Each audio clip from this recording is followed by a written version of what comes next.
الحمد لله رب العالمين الرحمن الرحيم مالك يوم الدين إياك نعبد وإياك نستعين اهدنا الصراط المستقيم صراط الذين أنعمت عليهم غير المغضوب عليهم ولا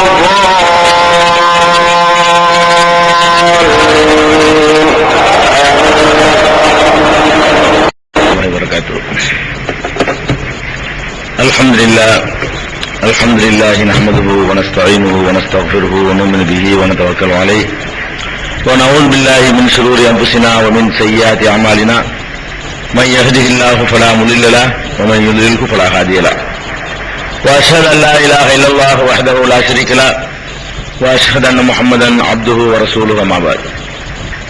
கண்ணியத்திற்குரிய எல்லாம் வல்ல அல்லாஹ் ஜல்ல ஷானஹு தஆலாவின் நல்லடியார்களே, அல்லாஹுடைய பேரருளால் அந்த ஏழை இறைவனை தெளிவான முறையிலே புரிந்து கொள்ள வேண்டும் என்பதற்காக இந்த புனித ரமலானின் தொடர் நிகழ்ச்சியிலே நாம் எல்லாம் திரளாக குழுமி இருக்கிறோம். இதற்கு முந்தைய நிகழ்ச்சிகளிலே கடவுள் ஒருவன் இருக்கிறானா, கடவுளை பார்க்காமல் நம்புவது அது பகுத்தறிவுக்கு எதிரானதா என்பது குறித்து எழுப்பப்படுகின்ற கேள்விகளுக்கெல்லாம் நாம் ஒரு விளக்கத்தை பார்த்தோம். நம் கண்முன்னே நிகழ்கிற அற்புதங்கள், நாமே அனுபவிக்கின்ற அற்புத காட்சிகளை எல்லாம் வைத்து கடவுள் இருக்கிறான் என்று நம்புவது பகுத்தறிவுக்கு எதிரான ஒரு முடிவு இல்லை. யாரெல்லாம் பகுத்தறிவாதம் பேசினார்களோ அவர்கள்தான் பகுத்தறிவற்றவர்களாக மாறிப்போனார்கள் என்பதையும் கடந்த நிகழ்ச்சிகளிலே நாம் அறிந்தோம். இப்போது கடவுள் இருக்கிறான் என்ற முடிவுக்கு வந்த பிறகு உலகத்தை நம்ம பார்க்கிறோம். கடவுள் நம்பிக்கை உள்ள மனிதர்கள் கடவுள் எத்தனை வேண்டாலும் இருக்கலாம் என்ற நிலையில் தான் கடவுளை ரொம்ப விரிவாக விசாலமாக்கி வைத்திருக்கிற காட்சியை பார்க்கிறோம். உலகத்துல கடவுளை இல்லை என்று சொல்லக்கூடியவர்களுடைய கணக்கு எடுத்து பார்த்தா 10,000க்கு 1 என்ற விகிதத்தில் தான் இருக்குது. கடவுளை இல்லைங்கிற உங்களை எடுத்து பார்த்தோம்னு சொன்னா 10,000 பேருக்கு ஒருத்தனா இல்லைங்கிறான். இந்த வீலாச்சார கணக்குப்படி பார்த்தோம்னு சொன்னா அப்ப 10,000 பேருக்கு 9,999 பேர் இருக்குங்கிறாங்க. ஆனா இருக்குன்னு சொல்லக்கூடியவர்கள்ல எல்லாருமே இருக்குங்கிறாங்க. இந்த எண்ணிக்கையோட ஒப்பிட்டு பார்த்தோம்னு சொன்னா மறுப்பாளர்களுடைய எண்ணிக்கை ரொம்ப ரொம்ப குறைவு. ஏன்னா அந்த மறுப்பாளர்கள் ரொம்ப குறைஞ்ச எண்ணிக்கையில் இருப்பாங்க. ஒரு குறிப்பிட்ட ஏஜ் வந்தவொடனே திரும்பி அவங்க நம்பிக்கையாக மாறி போயிருவாங்க. ஒரு 30 வயசு வரைக்கும் தான் அதெல்லாம் பேசுவாங்க. 35, 40 ஆன உடனே அவங்களே சில விஷயங்களை ஆட்பட்ட உடனே இதெல்லாம் சரிப்பட்டு வராதுப்பா, கடவுள் இல்லாம ஒன்று நடக்காதுன்னு சொல்லிட்டு மாறி போயிடுறாங்க. அதனால இந்த எண்ணிக்கை ரொம்ப குறைந்த எண்ணிக்கையில் இருக்கு, ஒப்பிட்டு சொல்ல முடியாத உள்ள எண்ணிக்கை. அதனால கழிச்சிட்டு பார்த்தோம்னு சொன்னா கடவுள் இருக்கிறான் என்று நம்பக்கூடியவர்களை எடுத்து பார்த்தீங்கன்னு சொன்னா 80% மக்கள், உலகத்துல 80% மக்கள் கடவுளுக்கு ஒரு லிமிட் வச்சுக்கிறதே இல்லை. முஸ்லிம்களையும் சொல்றான், முஸ்லிம் பெயர் தாங்கிகளையும் சொல்றான். அப்ப கடவுள்னு சொன்னா அது நேரம் எவ்வளவு நாள் இருக்கலாம், அதனால என்ன இருக்கு அப்படின்னு நினைக்கக்கூடிய காட்சியை தான் நம்ம பார்க்கிறோம். இஸ்லாமிய மார்க்கம் என்ன சொல்லுதுன்னு கேட்டா, கடவுள்ங்கிறவன் 100% ஒருத்தனா இருக்கணும். கடவுளுக்கு ஏராளமான பண்புகள் இருக்கின்றன. கடவுள்னு சொன்னா ஒரு ஆளா இருந்தா கூட அவனிடத்துல ஏராளமான பண்புகள் இருக்கின்றன. படைக்கிற பண்பு அவங்கிட்ட இருக்குது, காக்கிற பண்பு அவங்கிட்ட இருக்குது, அழிக்கிற பண்பு அவங்கிட்ட இருக்குது, கண்காணிக்கிற பண்பு அவங்கிட்ட இருக்குது, கோபப்படுற பண்பு அவங்கிட்ட இருக்குது, அருள் பொழியக்கூடிய பண்பு அவங்கிட்ட இருக்குது, அடக்கி ஆளுகிற பண்பு அவங்கிட்ட இருக்குது, நியாய தீர்ப்பு நாள்ல விசாரிக்கிற பண்பு அதிகாரம் அவங்கிட்ட இருக்குது, ஜட்ஜ்மெண்ட் வழங்கக்கூடியது அவங்கிட்ட இருக்குது. இப்படி உலகத்துக்கு மனிதனுக்கு தேவையானவைகளை எல்லாம் பராமரித்தல், மனிதனை பராமரிக்கிற ரப்புங்கிற தன்மை அவங்கிட்ட இருக்குது. இப்படி எந்த ஒரு தன்மையிலையும் ஒருத்தனா இருக்க முடியும். இந்த தன்மைக்கு ஒருத்தன், அதுக்கு ஒருத்தன், இதுக்கு ஒருத்தன் அப்படின்னு இருக்க முடியாது. எல்லா வகையிலையும் கடவுளை எத்தனை வகையில நீங்க ஆய்வு பண்ணாலும் சரி, கடவுள்ங்கிற நிலையில ஒரே ஒருத்தன் தான் உலகத்துக்கு இருக்க முடியும். இது இஸ்லாம் சொல்லக்கூடிய தெளிவான பிரகடனம். இத எல்லா மனுஷனுடைய மனசாட்சி ஒத்துக்கிறதான் செய்யுது. பல கடவுளை வணங்குறவன் கூட மேடைகள்ல ஒன்றே குணம்ங்கிறான், ஒருவனே தேவன்கிறான். பல கடவுளை அவன் நம்புறான், வாழ்க்கையில பல கடவுளை கும்பிடுறான். அவன் தெரியாம என்ன பண்றான்னு கேட்டா ஒன்றே குலம் ஒருவனே தேவன். இது அப்துல் காதர் இப்ராஹிம் சொல்றது இல்ல, ஒரு ராமசாமி சொல்றான். எப்படி சொல்றான்? ஒன்றே குலம், மனித குலம் கூட ஒரு குலம் தான், ஜாதி இல்லைங்கிறான். ஒருவனே தேவன், தேவன்னா கடவுள், கடவுள் ஒருத்தன் தான். அப்ப அவனுடைய உள் அடி மனசுல கூட கடவுள்ங்கிறவன் ஒருத்தன் தான் இருக்குன்னு உள்ள இருக்குது. வெளியில அவனுடைய நடவடிக்கைகளை பார்க்கும் பொழுது ஏராளமான கடவுள்களை அவன் உருவாக்கி கொள்றான். இந்த கடவுள்கள் நிறைய உருவாக்குறதுக்கு என்ன காரணம் தெரியுமா? அதன் நுழைக்கணும். கடவுள் நிறைய உற்பத்தி பண்றான், அதுக்கு என்ன காரணம் தெரியுமா? கடவுளுக்கு வேற மனுஷன் வேறன்னு இவன் விளங்கல. இவன் எப்படி கடவுளை நம்புறான்னு கேட்டா, நம்பின உடனே நம்மள மாதிரியே ஒரு ஸ்டேஜ்ல வச்சுதான் கடவுள் நம்புறான். இப்ப நமக்கு எத்தனை வேலையை செய்ய முடியும்? நம்மளுக்கு குறிப்பிட்ட ஒரு வேலை, ரெண்டு வேலை, ரெண்டு பொறுப்பு சுமந்துக்கலாம். அம்புட்டு பொறுப்பை நாமே செய்ய முடியுமா? செய்ய முடியாது. பெரிய ஒரு நாட்டை கட்டி ஆளக்கூடிய சக்தி பெற்ற சர்வாதிகாரியா இருந்தா கூட அவன் ஒரு இலாக்கா பிரிச்சு, நீ கல்வியை நீ பாத்துக்க, விவசாயத்தை நீ பாத்துக்க, மருத்துவத்தை நீ பாத்துக்க, இதை நீ பாத்துக்க, அதை நான் பாத்துக்க, ராணுவத்தை நீ பாத்துக்கன்னு சொல்லிட்டு இலாக்காக்களை பிரிச்சு ஒருத்தருக்கு முடியாது. பல விஷயங்கள் இருக்கும் பொழுது பலவிதமான அதிகாரங்களை பிரிச்சு கொடுத்தா தான் அது ஒழுங்காக நடக்கும். ஒரு கடையே வச்சிருக்கான், முதலாளியே கல்லாவளே உட்கார்ந்து காசு வாங்கி போட்டுக்கிட்டு, அவனே பட்டணம் படிச்சு கொடுத்துக்கிட்டு, அவனே கொள்முதலுக்கும் போய்கிட்டு, அவனே இரண்டாவது செய்ய முடியுமா? முடியாது. அப்ப ஒரு கடையை நிர்வகிக்கிறதா இருந்தா கூட, ஒரே ஒரு பெட்டி கடையா இருந்தா கூட துணைக்கு ஒரு அசிஸ்டன்ட் தேவைப்படுது. பெரிய கடையா போச்சுன்னு சொன்னா அதுக்கு தகுந்த மாதிரி ஆட்கள் அதிகமாக வேண்டி இருக்கு. அப்ப மனுஷன் என்ன செய்யறான்? கடவுளை நம்பின உடனே கடவுளை தனியா அவன் நம்ப மாட்டேங்கிறான், நமக்கு அப்பாற்பட்டவர் நினைக்க மாட்டேங்கிறான். எப்படி நினைக்கிறான்? சார் கடவுள் சார் தான், அம்புட்டு அவர் பார்க்க முடியுமா? நம்ம என்ன பண்றது? கடவுள் நிறைய செக்ஷன் பிரிச்சுதான் ஆகணும். ஒரு கடவுள் இருந்து இந்த உலகம் இயங்க முடியாது அவன் நினைக்கிறான். எப்படி ஒரு மனுஷன் இருந்துட்டு பெரிய நிறுவனத்தை நடத்த முடியாதோ, ஆயிரக்கணக்கான பேர் உதவி இருந்தா தான் பெரிய நிறுவனங்களை தொழிற்சாலை நடத்த முடியுமோ, அப்ப இது எவ்வளவு பிரம்மாண்டமான உலகம், இதை இயக்குறதுக்கு ஒருத்தன் போதுமா? கட்டால் அப்படின்னு நினைக்கிறதுனாலதான் நிறைய கடவுள் உண்டாகுது. கடவுள்ங்கிறவன் நம்மளை விட எல்லா வகையிலையும் தனிச்சவன், எல்லா வகையிலையும் மேம்பட்டவன், அவனுக்கு எதுவுமே லேசானது அப்படின்னு நம்பிவிட்டார்களே. ஆனால் ரெண்டு கடவுள் நம்ப மாட்டான், மூணு கடவுள் நம்ப மாட்டான். நீங்க கூட பாருங்களேன், ஒரு சாராவை எடுத்து பாத்தீங்கன்னா மூணு கடவுளும் வாங்க. முக்கியமான பிரதான கடவுள் எத்தனை? 3 பேரு. அது எதுக்குப்பா 3 பேரு? காப்பாற்றுறது ஒரு முக்கியமான இலாக்கா. இந்த காப்பாற்றுற இலாக்காவை தனியா ஒருத்தர் பார்த்துட்டு இருக்கணும். எத்தனையோ விபத்துகள் வரும், புயல் வரும், மழை வரும், வெள்ளம் வரும், அதுல எல்லாம் மக்களுக்கு நோய் வரும், நொடி வரும், இது போர் வரும், இதுல எல்லாம் மக்களுக்கு இறஞ்சல் வரும். இந்த காப்பாற்றுற வேலையை மட்டும் பார்த்துட்டு இருக்கிறது ஒருத்தர் தனியா இருக்கிறார், காப்புவர், அவர் தனி. இன்னொருத்தருடைய வேலை என்ன? எல்லாத்தையும் காப்பாற்றிட்டு இருந்தா உலகம் தாங்குமா? கொஞ்சம் காலி பண்ண வேணும்ல.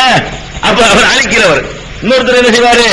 அழிக்கிற வேலை. எது எதுக்கு டைம் முடியுதோ டக்கு டக்கு நிறைய முடிச்சு க்ளோஸ் பண்றதுக்குன்னு அதுக்கு ஒரு ஆள் இருக்கணும்.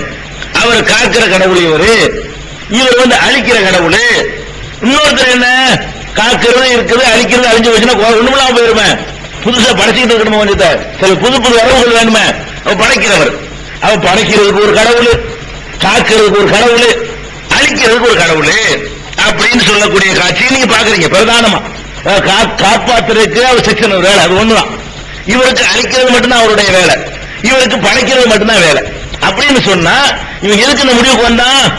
என்ன ஒரு பக்கம் ஒரு படைக்கு வர அழிக்கு வர முடியுமா? அவருக்கு என்ன நினைச்சிட்டு இருக்கீங்க? இதான் மனசுல என்ன தோன்றிச்சு? அவரே காக்கிற வேலையும் பார்த்துக்கிட்டு, அவரை அழிக்கிற வேலையும் பார்த்துக்கிட்டு, அவரை படைக்கிற வேலையை பார்த்து சரியா வருமா? நிறைய இருக்குமா? குறை வந்துரும்ல. அப்படி பிரிச்சுக்கிட்டாங்கன்னு சொன்னா சரியா வரும்ல. இப்படின்னு நினைக்கிறான் பாருங்க. இந்த எண்ணத்தினாலதான் 3 கடவுள் ஆயிப்போச்சு ஒருத்தனுக்கு. இன்னொருத்தன் பார்த்தான், இதனால ஒரு 3 கடவுள். இன்னொருத்தன் என்ன தெரியுமா? 3 போங்கடா, என்ன 3? அந்த 3 பேர் 3 கடவுள் இருக்கிறாங்கல்ல, அந்த 3 கடவுளுக்கு பண்ணிட்டு இருக்க மாட்டாங்களா? அவங்களுக்கு பிள்ளைகள் இருக்க மாட்டாங்களா? மாம மச்சான் இருக்க மாட்டானா? அது 3 பேரை சார்ந்து அது ஒரு 30-40 வந்துடும். 3 கடவுளை சார்ந்து அந்த 3 கடவுளுக்கு 3 கொண்டாடி இருப்பாங்க. அவங்களுக்கு 6-5 பிள்ளை இருப்பாங்க. அது ஒரு 15. அந்த மாமா மச்சான் அது இருந்து ஒரு கணக்கு எடுத்தோம்னா அது ஒரு பறக்கத்தா வந்துரும்ல. அப்ப இதனால என்ன செய்யுது? கடவுளுக்கு மகன், கடவுளுக்கு பேரன், கடவுளுக்கு அண்ணன், கடவுளுக்கு தம்பி, கடவுளுக்கு மாமா, கடவுளுக்கு மச்சான், கடவுளுக்கு பொண்ணு கொடுத்தவன், இதெல்லாம் போய் சேர்த்தாங்க பாட்டுக்கு. அது ஒரு கணக்கு விளக்கெல்லாம் போயிடுது. கடவுள் இதனால அதிகமாகுது. இது ஒரு பக்கம். இன்னொருத்த என்ன பண்றான்? அவன் தன்னை தனி ஜாதி நினைச்சுக்கிறான், தனி இனம்னு நினைச்சுக்கிட்டு. இப்ப தமிழகத்தில் இருக்கிறவங்க தமிழனுக்கு தனி கடவுள்ங்கிறான். கடவுள் என்ன நிலங்க அப்படி சொல்லுவானா? கடவுள்னா மொத்த உலகத்தையும் எவன் படைச்சான் அவன் தான் கடவுள். தமிழ்ந்து ஒருத்தனை போய் தனி ஒரு இனம் இல்ல, தனியா படைக்கப்பட்டதும் கிடையாது. எல்லாம் ஒரு தாய் இருந்து பல்கி பெருகின ஒரு இனம் தான். இவன் என்ன செஞ்சான்? தமிழ்ங்கிறவனுக்கு தமிழ் கடவுள், மலையாளிக்கு மலையாள கடவுள், கன்னடக்காரன கன்னட கடவுள், இப்படின்னு சொல்லி பிரதேசங்கள் வாரியாக அந்தந்த பிரதேசத்தை கவனிக்கிறது தான். என்ன கடவுள் இவ்வளவு பெருமாண்டமான உலகத்தை கவனிக்க முடியுமா? என்னடா இது மாநிலம் மாவட்டம் ஜில்லான்னு வச்சுட்டு இருக்கு, நீங்க நிர்வாகம் பண்றீங்க, இப்படித்தான் கடவுளும் பண்ணுவாரு. இப்படி ஒரே உலகம் அப்படி பண்ண முடியும் அப்படின்னு நினைச்சு பார்த்து என்ன பண்றான்? எப்படி இந்தியாவுக்கு ஒரு 33 மாநிலங்கள் முதலமைச்சர் இருக்காங்களோ அதே மாதிரி என்ன செய்யறாரு? 33 கடவுள் இருப்பாரு. அந்த 33 கடவுளும் ஆளுக்கு ஒரு மாநிலத்தை செய்வாங்க, நிர்வகிச்சிட்டு இருப்பாங்க. அப்படின்னு சொல்லி இந்தியாவுக்கு மட்டுமே மாநில வாரியா இந்த மொழி வாரியாக ரூபா நோட்டில் போட்டு அத்தனை கடவுள், அத்தனை மொழிக்கு அத்தனை கடவுளை உண்டாக்கிட்டான். அப்புறமா தான் அவன் மொழியால் மட்டும் மனுஷன் பிரிஞ்சு கிடக்கல, சாதிங்கிற பேர்ல பிரிஞ்சு கிடக்கிறான். மொழியினால மட்டுமா பிரிஞ்சிருக்கிறான்? ஒரு மொழி பேசுறவனுக்குள்ள 9 சாதி இருக்குது. அவன் பார்த்தான் அந்த சாதிக்கும் எனக்கு ஒரு கடவுள், அது என்ன நியாயம்? அவன் யார் நான் யாரு? அந்த சாதிக்கு வேற கடவுள், எங்க சாதிக்கு வேற கடவுள், சாதிக்கு ஒரு கடவுள். அப்ப சாதியின் மனிதன் தன்னை பிரித்துக் கொள்ளும் பொழுது ரெண்டும் ஒன்னு ஆகிடக்கூடாது, அதுதான் பிரிச்சு வச்சுக்கலாம். பிரிச்சு வச்சது எதுக்கு? நீ மட்டும் நான் வசதிங்கன்னு பிரிச்சு வச்சுக்கிறான். 2 பேரும் சேர்த்து ஒரு கடவுள் ஒன்னாயிரம் அந்த பிளாட்பாரத்துல, அந்த பிளாட்பாரத்துல ஒன்னாயிரக்கூடாது. அதுக்கு என்ன ஒண்ணா? அத உனக்கு வேற கடவுள் விடுறா, நீ அங்க போய் இது பண்ணிக்க, நமக்கு இந்த வராது, நீ இது நம்ம கடவுள், அது உங்க கடவுள். அப்ப சாதி வாரியா நினைஞ்ச மனுஷன் தன்னுடைய பிரிவினைகளுக்கெல்லாம் கடவுள் தலையில பழிய போட்டு என் கடவுள் வேற உன் கடவுள் வேற அப்படி சாதி வாரியா பிரிச்சுக்கிட்டான். குடும்ப வாரியா கடவுள் இருக்கு. குடும்பம் இருக்கு, குல தெய்வம்பாங்க. ஒவ்வொரு குலத்துக்கும் ஒரு தெய்வம், ஒவ்வொரு கோத்திரத்துக்கும் ஒரு தெய்வம்னு சொல்லி இப்படி குடும்பத்துக்கு ஒண்ணு சொல்லி பார்த்தோம்னு சொன்னா இது பாட்டுக்கு லிமிட் போய்கிட்டே இருக்கு, அன்லிமிட்டா போய்கிட்டே இருக்கு. இதெல்லாம் என்ன அடிப்படை காரணங்கிறீங்க? இவன் மனுஷன் வேற கடவுள் வேற உணர மாட்டேங்கிறான். ஏன் ஒரு கடவுள்னு சொல்லி படைக்கிற வேலையை நான் கேட்கிறேன், இத்தனை மக்கள் இருக்காங்க, படைக்கிற லேசப்பட்ட வேலையா? இவ்வளவு ஒருத்தன் செய்யலாம் நம்புவது அடிக்கிறேன் சேர்த்து நம்பிட்டு போவேன். நீ கடவுள் நீ என்னத்தான் நீ இலாக்கா பிரிச்சாலும் அப்ப நீ பெரிய வேலையை தான் கொடுத்துருக்க. காப்பாற்றுற வேலைன்னு வச்சுக்கிடுவோமே, காப்பாற்றுற வேலைங்கிறத இங்க ஒருத்தர் காப்பாற்றணும், கும்பகோணத்தில் ஒருத்தர் காப்பாற்றணும், அமெரிக்காவில் ஒருத்தர் காப்பாற்றணும், நடுக்கடல ஒருத்தர் காப்பாற்றணும்ல. இதுல கஷ்டமான வேலை தானே, ஒரு செகண்ட் நம்பிட்டு பேர் காப்பாற்றணும்ல. அப்ப இதையே செய்யலாது நம்பக்கூடிய நேரத்தில் எல்லாத்தையும் சேர்த்து நம்பிட்டு போ. இல்லன்னு சொன்னா படைக்கிறதா என்னைய படைச்சது ஒரு கடவுளை, அப்புறம் ஒன்னைய படைச்சது ஒரு கடவுளை, அப்புறம் ஒன்னைய படைச்ச ஒரு கடவுள் பிரிச்சுது ஒரு ஆள் ஒன்னே படைக்க முடியும். அப்படின்னா படைக்கிறது எடுத்தா கூட செய்ய முடியாது. டோட்டலா எல்லாத்தையும் படைக்க வாராம். மரத்தையும் படைப்பாராம், கழுதை படைப்பாராம், குதிரையை படைப்பாராம், மனுஷனை படைக்க வாராம், எல்லாத்தையும் படைச்சுட்டே இருப்பாராம். மும்புட்டையும் படைக்கிறதுங்கிற சின்ன விஷயமா, லேசான விஷயமா? இவனே ஒருத்தருக்கா, இவன் அறிவுப்படி பார்த்தோம்னா இவன் ஒரு ஆள் செய்ய முடியுமா? அப்ப அதுக்காக வேண்டி கடவுள் எண்ணிக்கை கூட்டணும்னு சொன்னா ஒவ்வொரு படைக்கப்பட்ட பொருளுடைய எண்ணிக்கைக்கு ஒரு கடவுள் இருக்கணும். ஒவ்வொரு படைக்கப்பட்ட பொருள் எண்ணிக்கைக்கு ஒரு கடவுள் கொண்டு போகணும். ஆக இவர்கள் கடவுளை பத்தி சரியா புரிஞ்சுக்கிறதுனால நிறைய கடவுள்ங்கிறாங்க. இன்னொருத்தர் என்ன பண்றான்? நம்ம முன்னாடி இருக்கான், அது கடவுள் ஒருத்தர் தான் இருந்தா அவருக்கு ஒரு பொண்டாட்டி ஒண்ணு இருக்குது. கடவுளுக்கு பொண்டாட்டியா போனதுனால அவங்களும் கடவுள் ஆயிருச்சு. அது 2 பேரும் சேர்த்து பெற்ற புள்ள ஒண்ணு இருக்குது, அதனால அதுவும் கடவுள் தான். பிதா சுதன் பரிசுத்த ஆவி, பிதா இருக்குது தந்தை, சுதன் தான் மகன் அப்படின்னு சொல்லி ஒரு நபியை பிடிச்ச கடவுளுடைய குமாரன் யாரும் கடவுளாக்கிட்டாங்க. ஈசா நபியை, ஈசா நபியுடைய அம்மாவை பிடிச்சி அவங்களையும் கடவுளாக்கிட்டாங்க. கடவுளுக்கு பொண்டாட்டினா கடவுள் தானே, மனுஷனுக்கு பொண்டாட்டி மனுஷனா தானே இருக்கணும், ஆட்டுடைய ஜோடி ஆடாத்தானே இருக்கணும், கடவுளுக்கு ஜோடி சேர்ந்தா கடவுளா தானே இருக்கணும். அப்ப கடவுளுக்கு பொண்டாட்டி அதுவும் கடவுள், கடவுள் ஆம்பளை கடவுள் பொம்பளையும் சேர்ந்து பெற்ற பிள்ளையும் கடவுள் பிள்ளை தானே. அதனால எத்தனை? அது 3, அது ஒரு 3 இருக்குது அப்படின்னு சொல்லி கடவுள் ஒரு குடும்பத்தோட நிப்பாட்டி இது மாதிரியாக 3 கடவுள் கொள்கை சொல்லக்கூடியவர்களை நீ கண்ணு மாதிரி செய்றீங்க பாக்குறீங்க. இது போக இதெல்லாம் இல்லாம எல்லாமே கடவுள், அதாவது இப்படி எல்லாம் கடவுள் ஒரு சக்தி உள்ளவனா பாவிக்கிறதுக்கு பதிலா இதையும் கடவுளுங்கிறது, இதையும் கடவுளுங்கிறது, மரத்தையும் கடவுளுங்கிறது, ஒரு சாணி உருண்டை வச்சுட்டு அதையும் கடவுளுங்கிறது, சூரியனை வச்சு கடவுளுங்கிறது, சந்திரனை கடவுளுங்கிறது, எதைத்தான் சொல்றது? மனுஷனை விட எது மட்டமா அப்படி கடவுள்ன்றது. மனுஷனை விட எதெல்லாம் மட்டமா இருக்குதோ இதெல்லாம் பத்தாது. இதெல்லாம் பத்தாவது ஒரு மனித ரூபத்தில் ஒரு உருவத்தை கொடுத்து கண்ணு காது மூக்கு கை அருவா கத்தி கப்படம் எல்லாம் கொடுத்தது போக இதுலயும் நிறைய வரையாம உங்கூட்டு கடவுள் இருக்கா இவ்வளவு வச்சுக்கலா, அது பத்தாது. இதுவும் தான் கடவுள்.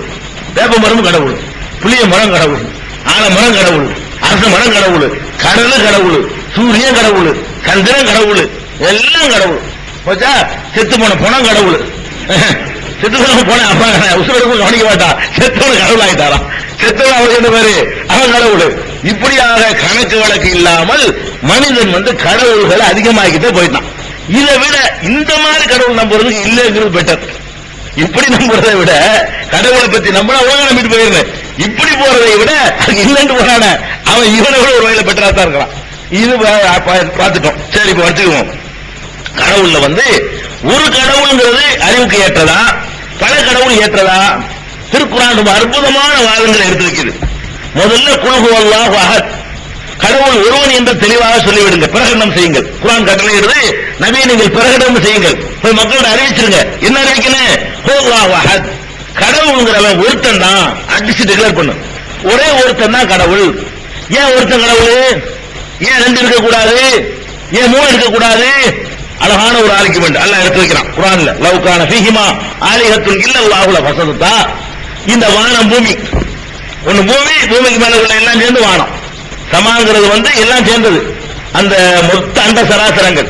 அப்ப வானத்திலையும் இந்த அகில முழுசிலையும் ஒன்றுக்கு மேல கடவுள் இருந்தால், அல்லாஹ்வை தவிர இன்னும் ஒரு கடவுள், இன்னும் ரெண்டு கடவுள் இருந்திருப்பார்களே ஆனால் லஃபஸததா, வானம் பூமி ரெண்டும் சேர்ந்து சீர்கட்டு நாசமா போயிருக்கும். அல்லாஹ் என்ன சொல்றான்னு கேட்டா, குர்ஆன் என்ன சொல்லுதுன்னு கேட்டா, ரெண்டு கடவுள் உலகத்துல இருந்திருப்பார்களே ஆனால் இப்படி ஒரு உலகத்துல நீங்க வாழ்ந்துகிட்டு இருக்க முடியாது. ரெண்டு கடவுள் இருந்தா இன்னைக்கு உலகம் இருந்திருக்காது, அழிஞ்சே போயிருக்கும். ஒருத்தன் இருந்ததுனால உலகமே இருக்குது, ரெண்டு இருந்தா நாசமா போயிருக்கும். குர்ஆன் எடுத்து வைக்கக்கூடிய முக்கியமான ஒரு ஆர்குமெண்ட் இதுதான். எப்படி நாசமா போவேன்? நம்மளே சும்மா எளிமையான உதாரணங்கள் இதை புரிஞ்சுக்கலாம். உதாரணம் எடுத்துக்கொள்வோமே, காப்பாத்துறதுக்குன்னு ஒரு கடவுள் இருக்காரு. உதாரணத்துக்கு இருக்கத்தானே செய்யறாரு. அழிக்கிறதுக்குன்னு ஒரு கடவுள் இருக்கிறாரு. நான் என்ன பண்றேன்? இந்த காப்பாற்றுற கடவுள் இருக்காருல்ல, அவருக்கு பூஜை செய்யறேன், அவருக்கு காணிக்கை செலுத்துறேன், அவரை நல்லா கூல் பண்றேன், அவர் என் மீது மகிழ்ச்சி அடைகிற அளவுக்குள்ள காரியங்களை எல்லாம் நான் செய்யறேன். அவர் ஒவ்வொரு வினாடி நேரம் என்னை காப்பாற்றிக்கிட்டே இருக்கிறாரு. அவருடைய அன்பை நான் பெற்றுட்டேன்.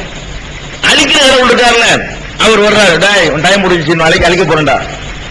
அவர் நான் கூப்பிடுற காப்பாற்றுற கடவுள, நான் உன்னை தான் நம்பி இருக்கிறேன்.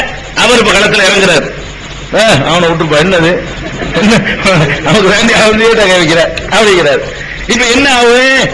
அவன் என்னை அழிக்க பார்க்க, இவன் என்னை காப்பாற்ற பார்க்க, நான் பாட்டுக்கு இருப்பேன், அடிச்சுருவாங்க ரெண்டு பேரும். நான் சும்மா இருப்பேன், அடிச்சடி நடக்கு. யாருக்கு மத்தியில? கடவுளுக்கு மத்தியில சண்டையாயிரும். என்னை அழிக்கிறதுக்கு அவன் வர, என்னை காப்பாற்ற இவன் வர, அவங்க ரெண்டு பேரும் அடிச்சுக்கிறாங்கன்னு வைக்கிறேன். அதுக்கு பிறகு நான் அழிக்கப்படுறேன்னா காக்கப்படுவேன். இப்ப நான் என்ன ஆகுவேன்? நான் இப்ப என்ன ஆக போறேன்? அவங்க அடிச்சுக்கிட்டாங்க, சரி. இப்ப நான் அழிக்கப்பட போறேன்னா, நான் காப்பாற்றப்பட போறேன்னா, எது நடந்தாலும் ஒரு கடவுள் தோத்து போயிடுறாரு. நான் அழிக்கப்பட்டேன்னு வைங்க, காப்பாற்ற வந்தவர் கடவுள் இல்ல. அவர் முடியல. கடவுள்னு சொன்னா அவர் நினைச்சதான் செய்ய முடியும்.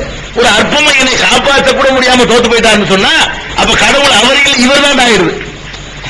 அழிக்க முடியலன்னு வைங்க, காப்பாற்றுறான்னு வைங்க, இந்த அழிக்கணும்னு சொல்ல போய் கடவுள் கிடையாது. இவருக்கு அழிக்கிற முடியாம தடுத்து விட்டார்ல. அப்ப ரெண்டு பேரும் களத்தில் நிக்கிறாங்க. ஒருத்தர் ஜெயிச்சுறாரு, தோத்துறாருன்னு சொன்னா தோத்தது கடவுள். இப்ப தோத்தது யாரு?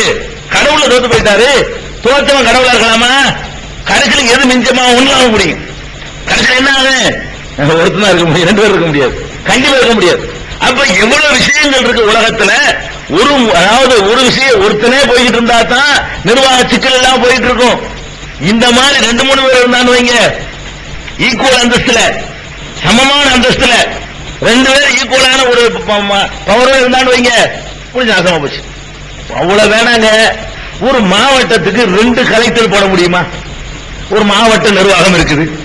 எந்த மாவட்டத்துக்கு ரெண்டு கலெக்டர் உண்டா சமமான அந்தஸ்துல? இல்ல.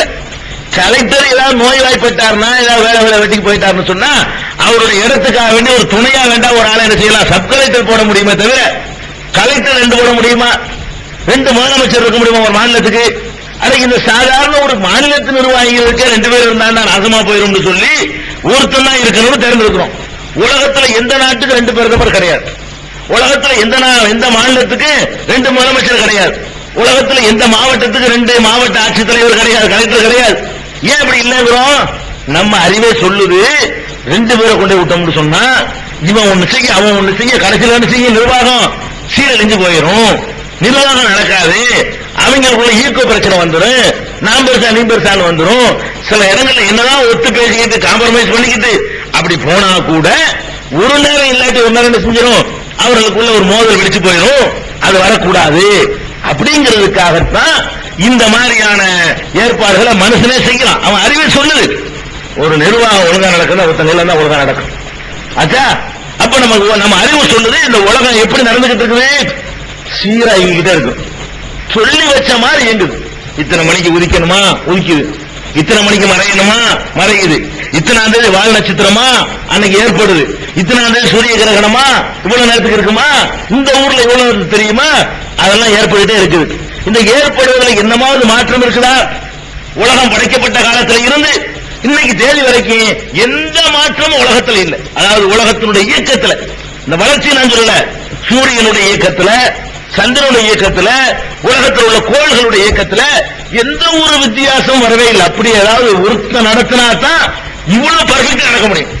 ஒரு சொல் போற மாதிரி இருக்கு பாருங்க, ஒரு சொல்ல நடக்கிற மாதிரி அப்படி இருக்கிற காட்சி நீங்க பாக்குறீங்க. இன்னைக்கு எடுத்துக்கிறோமாங்க, ஒரு 1000 வருஷத்துக்கு பின்னாடி எப்பவெல்லாம் சூரிய கிரகணம் வரும் நீங்க சொல்ல முடியுமா முடியாதா? சொல்ல முடியும். 3000வது ஆண்டில் எத்தனை சூரிய கிரகணம் ஏற்படும், எத்தனாம் தேதி ஏற்படும், அது எவ்வளவு நேரத்துக்கு தெரியும், என்னென்ன ஊர்கள்ல தெரியும், என்னென்ன ஊர்கள்ல தெரியாது, இந்த ஊர்ல எவ்வளவு தெரியும், அந்த ஊர்ல எவ்வளவு தெரியும், 100% கிரகணம் தெரியக்கூடிய ஊர் இத்தனை, 50% தெரியக்கூடிய ஊர் இத்தனை, 10% சூரிய கிரகணம் தான் தெரிகிற ஊர்கள் இத்தனை என்று 2000 இருக்கக்கூடிய நாம 3000 வரக்கூடியதை கணிக்க முடியுது. கணித்து இன்னைக்கு சொல்ல முடியுது. சொல்லபடி அது மாதிரி நடக்கவும் செய்யற காட்சியை பார்க்கிறோம். அப்ப இது ஏன் இவனுக்கு சொல்ல முடியுது என்று பார்த்தால் ஒரு சொல்லி வச்ச மாதிரி இயங்குது. இந்த இயக்கம் இருக்குத, அவருடைய வேகம் சுழற்சி எல்லாம் சொல்லி வச்ச மாதிரி இருக்கனால இன்னைக்கு இங்கதான் வரும். இங்க வந்தா இந்த ஊருக்கு அந்த சந்திரன் குறுக்க வரும், இந்த இடத்துல பூமி வரும், இந்த இடத்துல சூரியன் வரும், ரெண்டுக்கு இடையில சந்திரன் வந்து குறுக்கிடும். குறுக்கிடும் போது சூரியனுடைய வெளிச்சம் பூமிக்கு வர்றது தடைப்படும். அது இத்தனாம் தேதி இத்தனை மணிக்கு என்னென்ன ஊர்ல ஏற்படும் சொல்றான், நடக்குது. அப்ப அதுல என்ன விளங்குறோம், இதனுடைய இயக்கம் வந்து சொல்லி வச்ச மாதிரி ஒருத்தன் உட்கார்ந்து நிர்வாகம் பண்ணா எப்படி இருக்குமோ அதுக்கு இதோட சான்று கிடையாது. 2 பேரும் உட்கார்ந்து நிர்வாகம் பண்ணா அப்படி நடக்காது. என்னப்பா கொஞ்சம் ஸ்லோ பண்ணி விடுப்பா, என்ன பண்ற, தண்ணி திறந்து விடுறான் பாத்தீங்களா, காவேரி தண்ணி வருது, 2 அதிகாரி இருப்பான் அந்த எல்லையில, கர்நாடகத்துக்கான இவன் வந்து அடைக்கிறதுக்கு வந்து அடைச்சு விட்டு போயிருவான், அவன் வந்து லேசா தூக்கி விட்டு திறந்து விட்டு போயிருவான் தண்ணி வரணுமேங்கிறதுக்காக வேண்டி. அந்த மாதிரி சாதாரண ஆத்துல தண்ணி திறக்கிறதுக்கு ஒரு அடைப்பு வச்சு முடியல, அதுலயே இந்த கூத்துகள்லாம் நடக்கிற காட்சி நம்ம பார்த்துட்டு இருக்கிறோம். அப்படி இருக்கக்கூடிய நேரத்தில் அந்த சராசரத்தை ஆட்சி பண்ணுவதற்கு 2-3 தான் எப்படி அந்த உலகம் உருப்படியா இருக்கிற உலகம் இன்னைக்கு வரைக்கும் சீரா அமைஞ்சு நடந்துகிட்டு இருக்கிற உலகம். அப்ப ஒருத்தன் சொன்னாதான் இவ்வளவு ஒழுங்கா இருக்குமே தவிர ஒண்ணுக்கு மேல இருந்திருந்தாங்க என்று சொன்னா இந்த உலகம் சீரழிஞ்சு நாசமா போயிருக்கும். கண்டிப்பா இந்த மொத்த உலகத்துக்கு ஒரு கடவுள் தான் இருக்க முடியும் அப்படின்னு அல்லாஹ் வந்து இந்த ஆர்குமெண்ட் தான் எடுத்து வைக்கிறான். லவ்கான ஃபீஹிமா ஆலிஹத்துன் இல்லல்லாஹ், அல்லாஹ்வை தவிர வேற கடவுள்கள் இருந்திருப்பார்களே ஆனால் லஃபஸதத்தா, வானங்களும் பூமியும் சேர்ந்து நாசமா போயிருக்கும். இப்ப முல்லை பெரியார் அணை விவகாரம் நடக்குது. இந்தியாவில் உள்ள 2 மாநிலம் தான், கேரளாவுக்கும் தமிழ்நாட்டுக்கு முல்லை பெரியார்னு ஒரு அணை இருக்குது. அதனுடைய அணையுடைய உயரத்தை ஒசத்த போனா, ஒசத்தணுமா ஒசத்த கூடாத சண்டை. ஏன்னா ஒசத்துனா தண்ணி வர்றது நின்று போயிடும், அவனுக்கு நினைக்கிட்டு இருக்கு இங்க வராது. அப்ப ஒசத்த கூடாது இவன் சொல்ல, ஒசத்தலான்னு அவன் சொல்ல. அப்ப இது ஒரு விவகாரம் நடந்துகிட்டு இருக்குது. சரி, அவன் என்ன பண்றான், மலையாள கடவுள்கிட்ட கேட்கறான், மலையாள பகவதியே அப்படின்னு சொல்லிட்டு அவன் என்ன செய்யறான், எங்க பக்கம் சாதகமா வரணும்னு அவன் கேட்கறான். இவன் எங்க உட்கார்ந்து என்ன செய்யறான், இவன் தமிழ் கடவுளே நீ பார்த்து நமக்கு பக்கம் ஒரு மாதிரி ஆக்கி விடு அப்படின்னு சொல்றான். இப்ப என்ன நடக்கு, இவன் தமிழன் பூரா தமிழ் கடவுளை கேட்டதுனால இவன் கட்சி ஜெயிக்க போகுதா, அல்லது மலையாளி பூரா மலையாள கடவுளை கேட்டதுனால அந்த கடவுள் அவனுக்கு சாதகமா தீர்ப்பளிப்பார். இப்ப என்ன நடக்க போகுதுன்னு, மலையாள கடவுள் தன்னுடைய பவரை காட்டி மலையாளத்துக்கு சாதகமாக்க போறாரா, தமிழ் கடவுள் தன்னுடைய பவரை காட்டி தமிழ் சமுதாயத்திற்கு சாதகமாக போறாரா? எது நடந்தாலும் தோல்வி ஒரு கடவுளுக்கு, அது எந்த டவுட் இல்லையா? நம்ம தமிழ் கடவுள் சொன்னபடி நடந்து போச்சு. மலையாளத்தில் கடவுள்னு சும்மா போலி உட்கார்ந்துருக்கான்னு அர்த்தம், அவன் கடவுள் இல்ல. இப்ப அவனுக்கு வந்து அந்த மக்கள் கேட்ட கோரிக்கை அவனால என்ன செய்ய முடியல, அவன் கடவுள் அந்த அவனுடைய சமுதாயத்துக்கு வந்து அவனால் உதவி செய்ய முடியலன்னா அவன் கடவுள் இல்ல. அல்லது அது நடந்துருச்சு, இது நடக்கல, அப்ப இவன் போய் ஆயிடுது. கர்நாடகா தகராறு, காவிரி தகராறு, என்ன நடக்கும்? காவிரி கர்நாடக மக்களுடைய விருப்பம் பூரா என்ன, ஒரு சொட்டு தண்ணி இவன் கொடுக்க கூடாதுங்கிறான். கர்நாடகாவில் உள்ளவனுடைய ஆசை என்ன? தமிழ்நாட்டுக்கு ஒரு சொட்டு தண்ணி கொடுக்க கூடாது. நம்ம ஆசை என்ன? எல்லாத்தையும் திறந்து விட்டா அல்ஹம்துலில்லாஹ் தான். எல்லா தண்ணியும் எங்களுக்கு விட்டா கூட அல்ஹம்துலில்லாஹ்னு சொல்றோம். நம்ம தமிழ்நாட்டுக்காரன் இவன் சொல்றான். இவன் என்ன கடவுள்கிட்ட கேட்பான்? இவனுக்கு தான் வேற கடவுள் தானே, இவனுக்குன்னு உள்ள கடவுள்கிட்ட வந்து கேட்பான். கடவுளை எங்க பக்கம் வச்சு ஆகணும், சுப்ரீம் கோர்ட்ல தீர்ப்பு இருக்குது, முழுசா திறந்து விடுற மாதிரி ஆக்கி விட்டுருங்க அப்படின்னு இவன் கடவுள்கிட்ட கேட்க அதுக்குரிய காணிக்கெல்லாம் கொடுக்குறான். அவன் என்ன பண்றான்? கடவுளை எங்களுக்கு நாங்களும் கஷ்டப்படுறோம், அவங்க எப்படி ஜெயிச்சிடக்கூடாது, தண்ணியை அடைச்சு வைக்க சொல்லி சுப்ரீம் கோர்ட் என்ன செய்யணும், எங்களுக்கு தீர்ப்பு அளிக்கணும் கேட்கறான். இப்ப தீர்ப்பு என்ன அளிக்கப்பட்டாலும் கடவுள் தோத்து போயிடறாருல. எது நடக்கும்? இப்ப ரெண்டு பேரும் கடவுள். நீனும் கடவுள்கிட்ட முறையிடுற, அவனும் கடவுள்கிட்ட முறையிடுறான். வெவ்வேறு கடவுள். ஒரே கடவுள்கிட்ட முடிவு எடுத்தா கடவுளுக்கு தோல்வி வராது, அவர் நினைச்சே செஞ்சாருன்னு போயிருவோம். ரெண்டு கடவுள்கிட்ட நீங்க முறையிட்டீங்கன்னு சொன்னா தோல்வி இப்ப யாருக்கு? ஒரு கடவுள் தோத்து போயிடறாருலங்க. இதான் ஒண்ணுதான் நடக்க முடியும். ரெண்டு காரியம் சேர்ந்து நடக்க முடியாது. ஒண்ணு திறந்து விட, திறந்து விடாம இருக்கணும். ரெண்டுல ஒரு முடிவுக்கு தான் வரணும். ரெண்டுல எந்த முடிவுக்கு வந்தாலும் ஒரு கடவுள் தோத்துறாரு, ஒரு கடவுள் ஜெயிச்சிடுறாரு. அப்ப தோக்க ஒரு கடவுளா இருக்க முடியுமா? ஒரு சாதாரண விஷயம், லாஜிக் இது. அப்ப பல கடவுள்கள் இருக்கிற காரணத்தினால, இருக்கிற நம்புறதுனால கடவுள் நம்பிக்கை கேலி கூத்தா போயிடுது. உலகம் இயங்காதுப்பா. நீ வாழ்ற உலகத்தை பாரு, எவ்வளவு சிஸ்டமேட்டிக்கா இயங்குதுன்னு பாரு, எவ்வளவு துல்லியமாக உலகம் இயங்கிக்கிட்டு பாரு. இப்ப காலண்டர் போடுறானே, காலண்டர் போடுறான்லங்க, எதை வச்சு காலண்டர் போடுறான்? எதை வச்சு போடுறான்? முந்தைய தெரிஞ்சனால போடுறான். எல்லாத்தையுமே போட்டுறானா இல்ல? அமாவாசைன்னு போடுறான். கரெக்ட், அமாவாசை வருது. கிரகணம் போட்டிருப்பான். அடுத்த வருஷம் காலண்டர் நீங்க வாங்கி பாத்தீங்கன்னு சொன்னா சூரிய கிரகணம் என்னைக்கெல்லாம் வருமோ அதெல்லாம் கரெக்டா போட்டிருப்பான். அன்னைக்கு சூரிய கிரகணம் வரும். வருதா இல்லையா? எல்லாத்தையும் நினைச்சவன் சொல்லி போடுறான். ஒரு 4 வருஷத்துக்கு உள்ள காலண்டர் அடுத்த வருஷம் யூஸ் பண்ணிக்கலாம். தெரியுமா உங்களுக்கு? இன்னைக்கு வந்து 2000வது காலண்டர் வந்து 2004க்கு அப்புறம் யூஸ் பண்ணிக்கலாம். நம்பர் மட்டும் தான் மாத்தணும். ஒரு 4 வருஷத்துக்கு உலகம் ஒரு ரொட்டீன் ஆயிடுது. ஒரு 4 வருஷம் தான் மொத்தமே. அந்த வருஷம் உள்ள அடுத்த வருஷத்துக்கு பொருந்தாது, அதுக்கு அடுத்த வருஷத்துக்கு பொருந்தாது, அதுக்கு அடுத்த வருஷத்துக்கு பொருந்தாது, அதுக்கு அடுத்து பொருந்தும். உங்களுக்கு வந்து 97 காலண்டர் வச்சிருந்தீங்கன்னா இப்ப 2001 யூஸ் பண்ணிக்கலாம். 97 நம்பர் மட்டும் மறைச்சிட்டா போதும். அந்த கிழமை எல்லாம் கரெக்டா வந்துகிட்டு இருக்கும். அப்ப ஒரே மாதிரி இந்த ஏங்க ஒரு 364 கால், அந்த கால் நாள் வருது பாருங்க, ஒரு லீப்பு. அந்த லீப்ல ரவுண்ட் பண்ணி விட்டான்னு சொன்னா அதுக்கு அடுத்து கரெக்டா ஓடியாந்துரும். ஒவ்வொரு 4 வருஷத்துடைய காலண்டர் இருந்தா போது நம்ம உட்காந்து காலண்டர் தயார் பண்ணலாம், செட் பண்ணிக்கலாம். புதுசா ஒன்றும் செய்ய வேண்டியதே கிடையாது. அப்ப எதுக்கு சொல்ல வர்றேன்? இது எப்படி கணிக்கிறான்? அப்படி உலகம் இயங்குது, அப்படி உலகத்தினுடைய சுழற்சி அமைஞ்சிருக்கு. உலகத்தினுடைய சுழற்சி அந்த மாதிரி அமைஞ்சிருக்கிற காரணத்தினாலதான் இவன் கண்டுபிடிச்சு சொல்ல முடியுது. அப்ப இங்க அல்லாஹ்வுடைய கேள்வி நம்ம பார்க்கணும். ஏண்டா பல கடவுள்ங்கிறீங்களப்பா, பல கடவுள் இருந்தா என்ன ஆகும்? உலகம் நாசமா போயிருக்காதா? இத்தனை வேலை உலகத்தில் இருக்குது. மழை பெய்யணும், ஒரு பகுதியில மழை பெய்யணுமா வேணாமான்னு ஒருத்தன் தீர்மானிக்கணும். அவன் என்ன செய்யறான்? அவன் பாக்குறான், கடவுளேன்னு கூப்பிட்டுறான். 3 கடவுள் இருக்காரு, நம்ம ஒரு கடவுளை கூப்பிட்டு கடவுளே மழை பெய்யணுங்கிறோம். அவரு கமாண்ட் பண்ணிட்டாரு. இன்னொருத்தன் என்ன செய்யறான்? மழை வேணாங்கிறவன் அவன் ஒரு கடவுளை கூப்பிடுறான். கடவுளே இன்னைக்கு மழை விட்டுறாங்க, நீ அறுவடை வச்சிருக்கிறேன் அப்படிங்கிறான். அதை கேட்டு நிப்பாட்டுங்கிறாரு. இப்ப மழை நிக்குமா பெய்யுமா? என்ன நடக்க போகுது? இப்ப அது சொல்லுங்க பதில் வேணுமா இல்லையா? ஒரு கடவுள் நிப்பாட்டுங்கிறாரு மழைய, இன்னொரு கடவுள் பெய்ய இறக்கப்படுறாரு. ஒரு வாரம் மழையாச்சு, பயிர்கள்லாம் மூழ்கி போச்சு. ஒரு கடவுள் பாக்குறாரு, என்னடா ரொம்ப அதிக நாசமாயிட்டு இருக்குது, நிறுத்தா அப்படின்றாரு. நிறுத்துறாங்க. இன்னொரு கடவுள் கேள்விப்படுறாரு, நான் போட்டு நீங்க நிறுத்துறது, நான் பெய்ய வச்சு வந்திருக்கிறேன், அவங்களுக்கு பாடம் கற்றுக் கொடுக்கறதுக்காக வேண்டி படிப்பினைக்காக வேண்டி பண்ணிருக்கிறேன், நீங்க நிப்பாட்டலாம் அப்படின்னு அவர் இருக்கிற காலத்துல இது மழை நிக்குமா பெய்யுமா? என்ன நடக்கு? என்ன நடந்தால் குழப்பம் வந்து பாருங்களேன், எப்படி சாத்தியமாக முடியும்? அப்ப நம்ம பார்க்கிறோம், இந்த உலகத்துல தாறுமாற நினைச்சிட்டு காரியங்கள் நீங்க நிறைய பேர் நினைச்சிருப்போங்க. இந்த உலகத்தினுடைய காரியங்கள் ஒரு நாள் கணக்கு ஒதுக்குது, தின்னு கணக்கு சூரியன், திருந்து பார்த்த மேற்கு வருது, திரும்பி பார்த்தா கணக்கு வருது. ஒரு நாளைக்கு ராத்திரி வந்து 40 மணி நேரம் ஆகுது, ஒரு நாளைக்கு பகல் 1.5 மணி நேரம் ஆகுது. இன்னும் குழப்பில் இன்னும் சீரா இல்லையே, ஒரு ஆளுக்கால் குழப்பறாங்களோ அப்பதான் நினைப்பீங்க. ஒரே மாதிரி இருந்தா நினைப்பீங்களா? சிஸ்டமேட்டிக்கா கட்டுப்பாடுல இல்லைன்றீங்க. ஒரு கட்சி எடுத்துக்கிறோமே, இவன் ஒரு அறிக்கை இன்னைக்கு விடுறான், காலையில சாயந்தரம் அவன் மாத்தி அறிக்கை விடுறான், அவன் விட்டது கட்சி கருத்துல சொந்த கருத்துக்கிறாங்க. இப்ப இதுக்கு என்ன விளைக்கிறீங்க? அங்க ஒழுங்கு சரியில்லை, ஊர் கட்டளையில போகல, ஊர் ஒழுங்குல நடக்குதுன்னு விளைக்கிறீங்களா இல்லையா? ஒரு சொல் வருது, மறு பேச்சு இருக்க மாட்டேங்குது.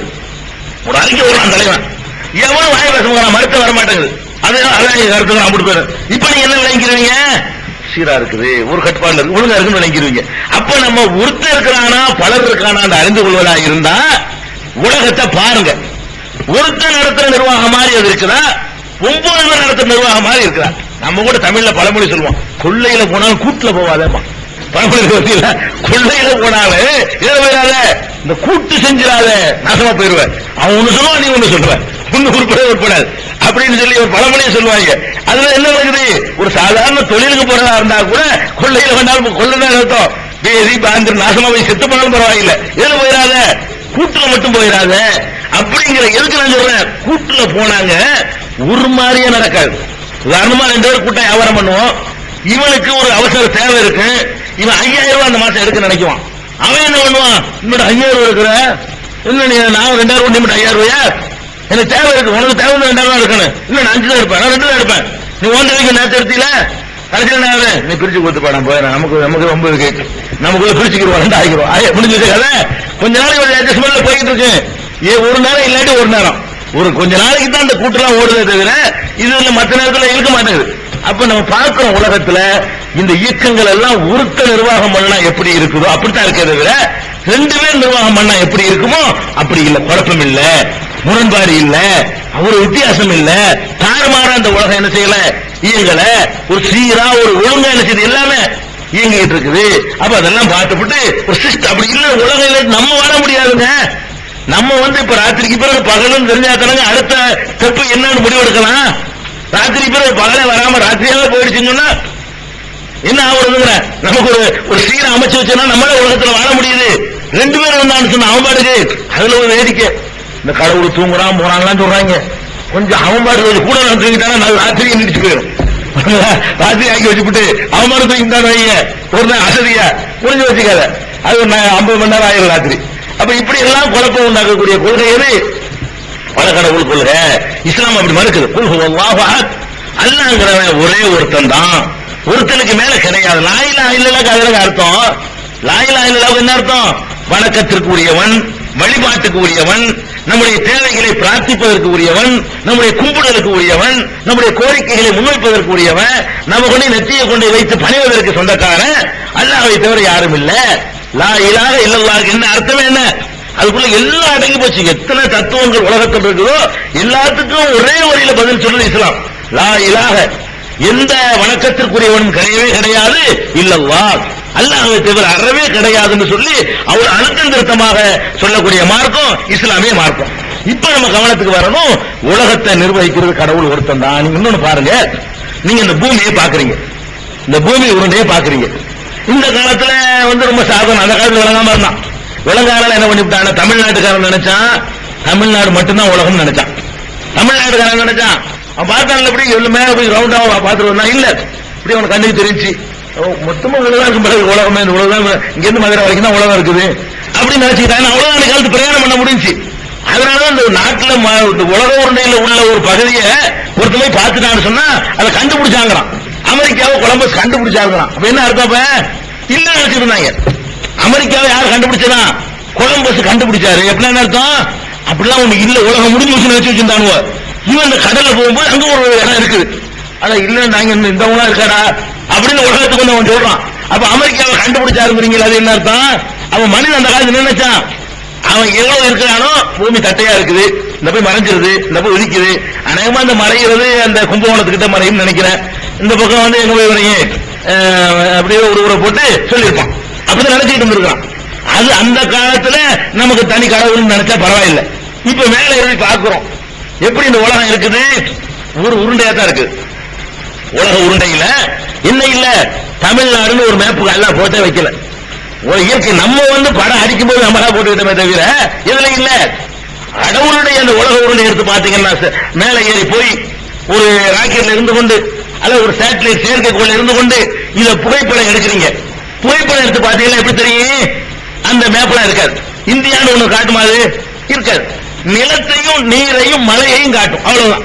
இந்த உருண்டை எடுத்து பாத்தீங்கன்னா நிலப்பரப்பு ஒரு தனி ஒரு கலர்ல காட்டும், நீர் பரப்பு கடல் இருக்க அது ஒரு கலர்ல அப்படி காட்டும், கொஞ்சம் உயரமான மலைகள் இருக்குல்ல அது ஒரு மாதிரியா காட்டும். மூணத்தான் நீங்க கண்டுபிடிக்க முடியுமே. காடுகள் மாதிரி நிறைய பசும்பாயா இருந்தா அது ஒரு பச்சையா காட்டும், அந்த பூமியிலேயே 2 விதமா பிரிச்சு காட்டும். இவ்வளவுதான் பனி உறைஞ்சு போன பகுதியா இருக்குமே, கடல் பிரதேசங்கள்ல வெள்ளையா காட்டும், கொஞ்சம் பச்சையா இருக்கும், கொஞ்சம் வெள்ளையா இருக்கும், கொஞ்சம் மண் கலர்ல இருக்கும், கொஞ்சம் நீல கலர்ல இருக்கும். இப்படி ஒரு 5 கலர் அடிக்கப்பட்ட ஒரு உருண்டையாகத்தான் இந்த பூமி இருக்குமே தவிர எப்படி இருக்காது, இந்த தமிழ்நாட்டுக்கு ஒரு எல்லை கோடு ஒண்ணு, இந்தியா மாதிரி ஒண்ணு இருக்குமா? ஒண்ணும் இருக்காது. வேணும்னா கண்டங்கள் வேண்டா இருக்கும். என்ன இருக்கும்? நீர் பிரிக்கல. கண்டங்கள் சொல்லும் பொழுது ஐரோப்பாங்கிறது மட்டும் போங்க, பாலி கொண்டு போங்க, நிறைய தருவாங்க. ஐரோப்பாங்கிறது மட்டும் என்ன இருக்கு? தனியா தெரியற மாதிரி இருக்கும். ஆசியாங்கிறது தனியார் கடல்லாம் இருக்கிறதுனால அது வேணா ஒரு மேப் போட்ட மாதிரி இருக்குமே தவிர தேசங்கள் இருக்காது. அப்ப நம்ம என்ன விளங்கணும்? ஏன்டா இவ்வளவு சேர்ந்துதானே ஒரு உருண்டை, இது ஒருத்தவரை படைச்சிருப்பான். 7-8 பூமியில 7-8 மக்கள் வாழ்ந்தா அது அவன் படைச்சான்னு சொல்லி இதை இவன் படைச்சான்னு சொல்லி ஒரு அர்த்தம் இருக்குது. இருக்கிறது ஒரே ஒரு உருண்டை. இந்த ஒரே ஒரு உருண்டையா இருக்கும் பொழுது இதை என்ன பண்றான்? ஒருத்தன் படைக்கல, ஒரு முதலாளி படைக்கலன்னு அது எப்படி அர்த்தம்? இந்த கடிகாரம் இருக்குது, ஒரே ஒரு பொருளா தான் இருக்குது. ஒரே ஒரு பொருளா இருக்கும்போது இந்த வலது பக்கம் இருக்குல்ல, இது வந்து கேசியோகாரன், இந்த இடது பக்கம் இந்த இதுவரைக்கும் யாரு டைட்டானுக்காரன் படிச்சான், இந்த இதுவரைக்கும் சிட்டிசன்காரன் லூசுமானம்ல. ஏன்னா ஒரு பொருள் தானடா, மொத்தமா சேர்ந்து ஒரே மோல்டர் பண்ணி இருக்கு.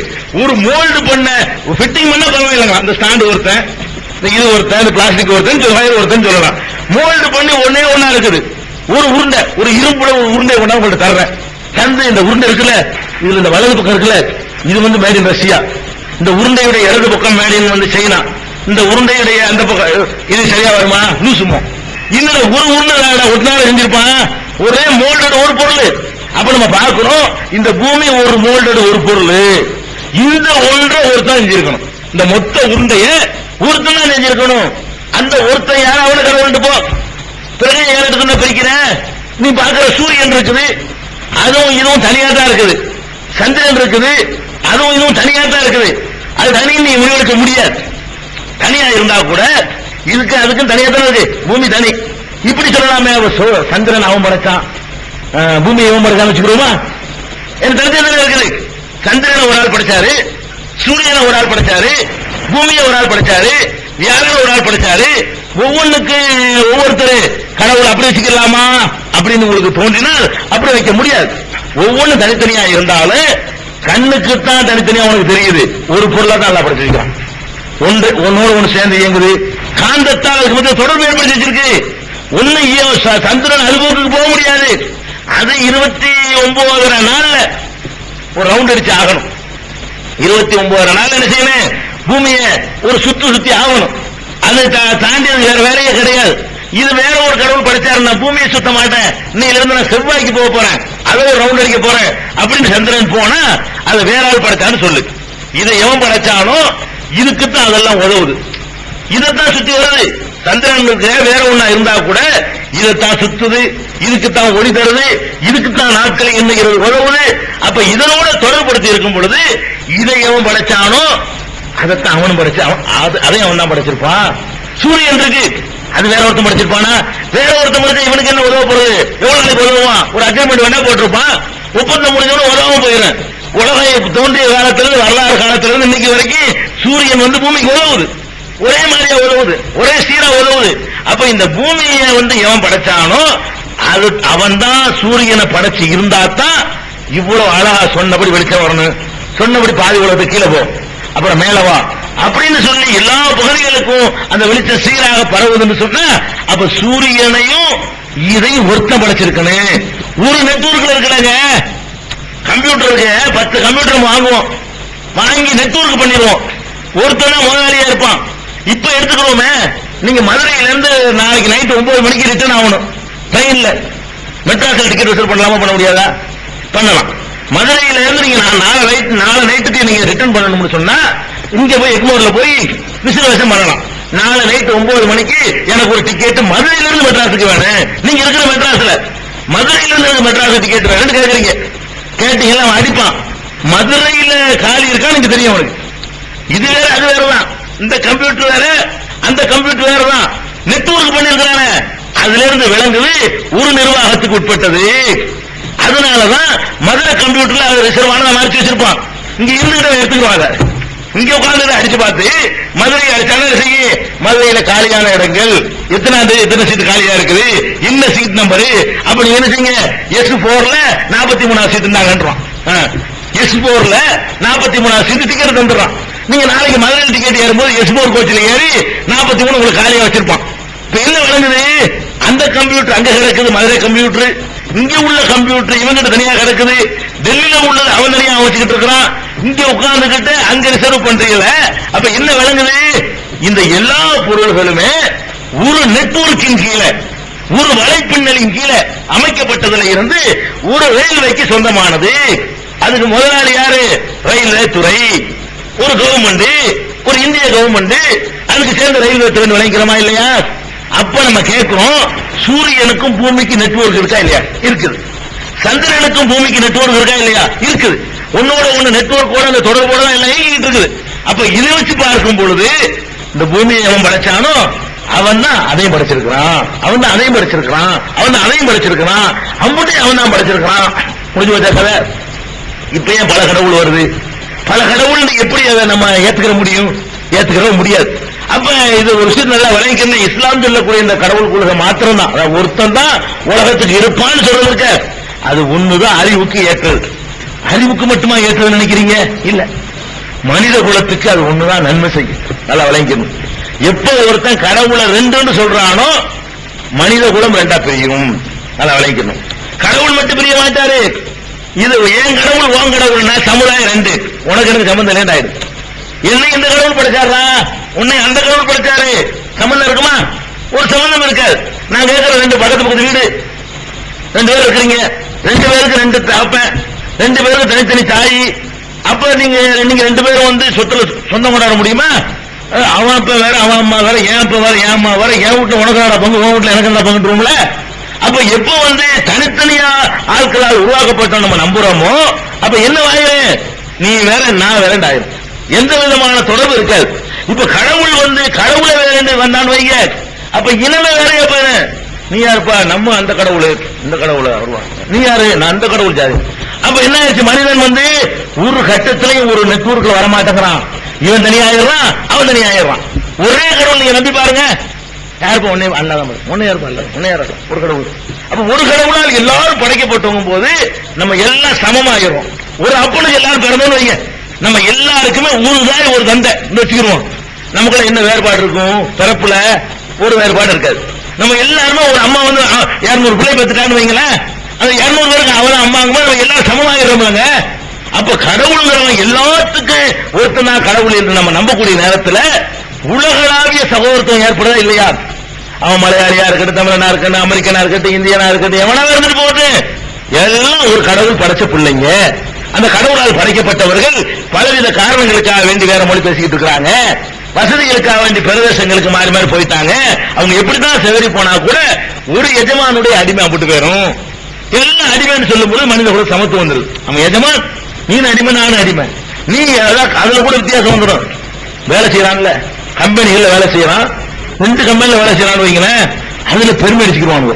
நீங்க என்ன, நீங்க டிவிஎஸ், நாங்க டாட்டாவில் வேலை செய்யறோம். ஓ, பெரிய கம்பெனி வேலைக்காரன் தான் இருந்தாலும் கம்பெனியை பொறுத்து கிரேட் ஏறுதுல.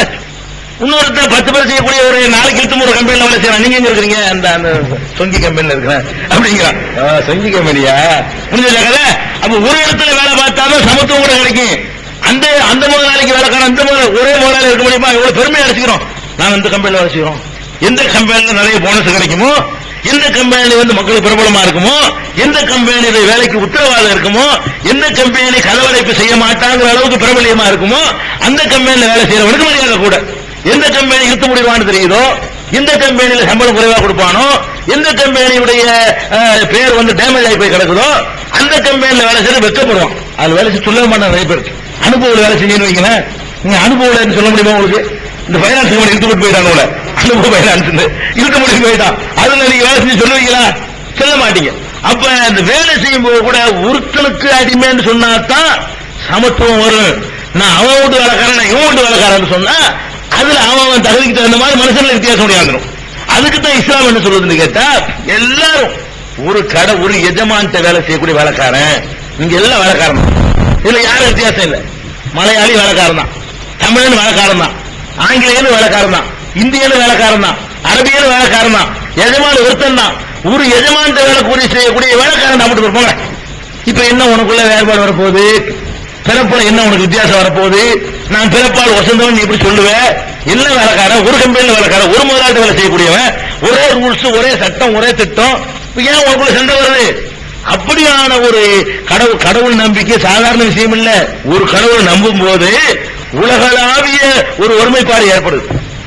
இந்த பகுத்தறி பேசுறாங்க இல்ல, அவங்கள்ட்ட கூட ஏற்படல. பாத்தீங்களா, பகுத்தறி மொழி ஏற்படல பேசுறாங்க. இந்த பகுத்தறிவாளர்கள் பூரா பாருங்களேன், அது தனி இனம் பாங்க. தமிழன் என்ற ஒரு இனம் உண்டு, தனி அவருக்கு மொழி வந்து ஒரு இனமா? மொழிங்கிற ஒரு இனத்தை குறிக்கக்கூடியதா? ஒரு கருத்து சொல்லுவதற்கு உண்டாக்கப்பட்டது. அப்ப பகுத்தறிவாளம் சொல்லிட்டு இந்த மொழிங்கிறது ஒரு சும்மா விஷயம், அதுக்கு மனசுல சம்பந்தம் இல்ல, அது ஒரு இனத்தை குறிக்காதுங்கிற சாதாரண அறிவு அவனுக்கு விளங்கல. ஆனா இஸ்லாம் என்ன சொல்லுது? சர்வதேசத்தில் உள்ள மக்களை எல்லாம் ஒரு எஜமானால் படைக்கப்பட்டவன் என்று சொல்லி உலகளாவிய சகோதரத்துவத்தை, உலகளாவிய சமத்துவத்தை, உலகளாவிய ஒருங்கிணைப்ப யூனிட்டை வந்து உருவாக்கி காட்டுது. அப்ப இந்த ஒரு கடவுள் தான் உலகத்துக்கு நல்ல. நமக்குள்ள இந்த கடவுளின் பேரால சண்டைகள் பெரும்பாலும் குறைஞ்சிரும். கடவுளின் பேரால உயர்தாழ்வு கற்பிக்கிறது நின்று போயிடும். அப்படியான ஒரு கொள்கையை இஸ்லாம் வந்து முன்வைத்து வணக்கத்திற்குரியவன் அல்லாஹ்ங்கிற ஒரு கடவுளை தவிர வேற எந்த கடவுளும் கிடையாது அப்படிங்கிற ஒரு சித்தாந்தத்தை உலகத்துக்கு முன்னாடி இஸ்லாம் வைக்குது. சரியா பச்சா? 2 கடவுள் 3 கடவுளுங்கிற எந்த விதமான சந்தேகங்கள் நமக்கு வரக்கூடாது. இதுல ஒரு விஷயம் முக்கியமான அடிப்படை. இதெல்லாம் ரொம்ப உங்களுக்கு தெரிஞ்ச விஷயங்கள். சரியா? நம்ம எது தெரிந்து கொள்ள ஒரு விஷயமோ அதுக்கு நம்ம அதிகமான டைம் கொடுக்கணும். இந்த நாட்டிய விஷயங்கள்லாம் பெரும்பாலும் நீங்க நம்ப போறது இல்ல. 2 கடவுள் உங்களை சுட்டு போட்டா நீங்க சொல்ல போறது இல்ல. 2 கடவுள் ஒத்துக்கிறீங்களா? காக்கிறதுக்கு ஒண்ணு சொல்லு, படைக்கிறதுக்கு ஒண்ணு சொல்லு, அழிக்கிறதுக்கு ஒரு விவரத்துக்கு தான் இதெல்லாம் உங்கள்ட்ட இருக்கு நீக்கிறதுக்காக வேண்டிய இல்ல. 4 பேருக்கு அப்படி எடுத்து சொல்வதற்கு ஈசாமிங்கிறது தான். நீங்க யாரும் நம்பல. ஆனா இப்படி ஒரு கடவுள் கொள்கையை இவ்வளவு அழுத்தமாக சொன்ன முஸ்லிம் சமுதாயத்துக்குள்ள ஒரு கடவுள் தான் இருக்கணும் என்பதை உலகத்துக்கெல்லாம் பிரச்சாரம் பண்ண வேண்டிய ஒரு கிரீடத்தை சுமந்து கொண்டிருக்கக்கூடிய இந்த முஸ்லிம் சமுதாயம் இன்றைக்கு எங்க போய்கிட்டு இருக்கு தெரியுமா? கடவுள் விஷயத்துல ஒரு கடவுள் வாயில சொல்லிக்கொண்டு பல கடவுள் கொள்கை உடையவர்கள் என்ன ஒரு நம்பிக்கையெல்லாம் வச்சிருக்கிறாங்களோ அதையெல்லாம் இஸ்லாத்தின் பெயர்லயே அரங்கேற்றக்கூடிய ஒரு பரிதாபகரமான நிலையை பார்க்கிறோம். எந்த அளவுக்கு பார்க்கிறோம்னு கேட்டா, பிற சமுதாயத்திற்குள் நம்மளை பார்த்து நீங்களும் பல தெய்வ கொள்கைக்காரர்கள் தான் சொல்ற அளவுக்கு. இவனுக்கு தெரியாது, தெரியல. யாருக்கு தெரியுது? அவனுக்கு தெரியுது. வேற வேற மதத்துக்காரர்கள் பாக்குறாங்க. என்ன ஒரு கடவுள், என்ன ஒரு கடவுள்பா, என்ன ஒரு கடவுள்? எங்களுக்கு பழனி ஆண்டவர், உங்களுக்கு நாகூர் ஆண்டவர், என்னடா ஒரு கடவுள் கேட்கறானே இல்லையா? நாங்க பழனியில உள்ளவர் நாங்கள் உள்ள, நீ நாகூர் ஆண்டவர்ங்கிற, நீங்க ஊருக்கு ஊர் என்ன செய்யற? கடவுள் உண்டாயிதான், என்ன என்ன வித்தியாசம் உனக்கு எனக்கு என்று கேட்கிற அளவுக்கு நாங்க வந்து நிற்க வைத்து வணங்குகிறோம், நீ படுக்க வைத்து வணங்குகிறாயே. அவங்க கேட்கிறாங்க. நாங்க நிக்கிற மாதிரி உட்கார்ற மாதிரி கடவுளை ஒரு சேப்ல வச்சு அவர் அந்த மாதிரி நிலையில என்ன செய்வோம்? ஒத்த கால நிப்பாரு, 2 கால நிப்பாரு, உட்கார்ந்து பாரு. இப்படி ஒரு வைபத்தை கொடுத்து நாங்க வணங்குறோம். நீ என்ன பண்ற? படுக்கையில போட்டு வணங்குற. ஒரு ஆள் இறந்து போன ஒரு பரிசு வச்சுட்டு அவர் தான் கடவுள் உண்டாக்கி அவரை கும்பிட்டு கேட்கிறாங்க இல்லையா? பிற சமுதாயத்து மக்கள் பார்த்தார்களே, ஆனால் முஸ்லிம்களுடைய கடவுள் நம்பிக்கைக்கும் அவங்களுடைய கடவுள் நம்பிக்கைக்கும் எந்த வித்தியாசமும் இல்லை என்று சொல்ற அளவுக்கு நாசக்கர் பண்ணிட்டோம். இதுக்கு தான் ரசூலுல்லாஹ் வந்தாங்களா? இதை சொல்றதுக்கு ஒரு மார்க்கம் தேவையா? அதே காரியத்தை லேபிளை மட்டும் மாத்திக்கிட்டு பேரை தான் மாத்திருக்கிறோம். நம்ம நிலைமை எப்படி இருக்குது? ஒரே சரக்கு அதுதான். உள்ளுக்குள்ள ஒரே சரக்கைய ஒருத்தன் ஊர்காண்டி எழுதி வச்சிருக்கான், ஒருத்தன் உருளைக்கிழங்கு எழுதி வச்சிருக்கான். அவ்வளவுதான். உள்ள இருக்கிறது ஒண்ணுதான். அப்ப சரக்குக்கு வந்து நீங்க லேபிளை மாத்திக்கிட்டீங்களே தவிர சரக்கு என்ன, அந்த நம்பிக்கை என்ன, அந்த கொள்கை என்ன, அவங்க என்ன சொல்றாங்களோ அதே கொள்கை தான். அதே உங்களுக்கு மலைக்கு தனி கடவுள் வேண்டி இருக்குது, உங்களுக்கு விசாவுக்கு கடவுள் வேண்டி இருக்குது, உங்களுக்கு பாஸ்போர்ட் கடவுள் இருக்குது, உங்களுக்கு பேய் வரத்துக்கு தனி கடவுள் இருக்காரு. இப்படி ஒண்ணு நம்ம போறோம்ல, பேய்க்கு ஏறாடிக்கு போ, முசீபத்துக்கு நாவூருக்கு போ, முஸ்லிம் பிடிக்கிறது அந்த மாதிரி எல்லாம் செய்யறது. இப்படி எல்லாம் நம்ம இலாக்காக்களை பிரிச்சு மற்ற சமுதாயத்தவர்கள் எப்படி இலாக்காவா பிரிச்சிருக்கிறாங்களோ அந்த மாதிரி இணைஞ்சிருக்கிறோம். இலாக்காவா கடவுளை பிரிச்சு கடவுள் நம்பிக்கைக்கு எதிரான எல்லாத்தையும் செய்யறோம். அவர்கள் வணங்குற மாதிரியே நம்மளை கொடிமரத்தை வணங்கக்கூடிய இருக்கிறாங்க. முஸ்லீம் சொல்றாங்க அவர்கள் வணங்குற மரம் வேறா இருக்கலாம், இவர்கள் மரத்தை வணங்குறாங்க. அவர்கள் வணங்குகிற கல் வேறாக இருக்கலாம், இவர்களும் கல்களை வணங்குறாங்க. அவர்கள் வைத்திருக்கிற உண்டியல் வேறாக இருக்கலாம், இவர்களும் உண்டியல் வைத்திருக்கிறார்கள். அவர்கள் இருக்கிற தேர் வேறாக இருக்கலாம், இவர்களும் தேர் வேற கூடுவாங்க.